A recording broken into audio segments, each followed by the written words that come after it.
রাতে যাদের ছোট বাচ্চারা অতিরিক্ত কান্নাকাটি করে হঠাৎ করেই অসুস্থ হয়ে যায়, তৎক্ষণাৎ যদি আপনি ছোট্ট দোয়াটি পড়ে আপনার সন্তানের মাথার উপর ফু দিতে পারেন, আল্লাহর কসম খেয়ে বলি ওই দোয়ার পাওয়ারে আপনার সন্তানটা সুস্থ হয়ে যাবে। রাতে অসুস্থ হয়েছে, দোয়াটা পড়েন, সে সুস্থ হয়ে যাবে।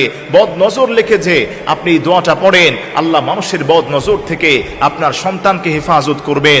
সমস্ত ধরনের ব্ল্যাক ম্যাজিক, কুফরি কালাম, মানুষের ক্ষতি থেকে, আসমানি জমিনি বিপদ মুসিবত থেকে, অসুস্থতা থেকে আল্লাহ আপনার সন্তানকে হেফাজত করবেন। সুবহানাল্লাহ পড়েন না, এটা আমার কথা নয়।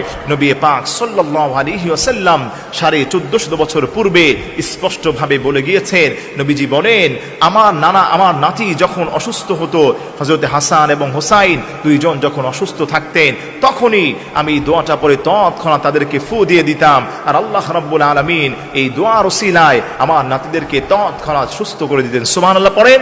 এজন্য আমার প্রিয় ভাইরা, ইয়াকিন আর বিশ্বাস রেখে যদি আপনি ছোট্ট দোয়াটা শুধু একবার পড়ে আপনার শিশু সন্তানকে, অজস্র কান্নাকাটি করে, অনেক কান্নাকাটি করে, সে হঠাৎ করে রাত্রিবেলা ঘুম হয় না, তার অসুস্থতা ফিল করে, কি যেন সে দেখতে পায়, আপনি চোখে মুখে অন্ধকার, টেনশন করবেন না।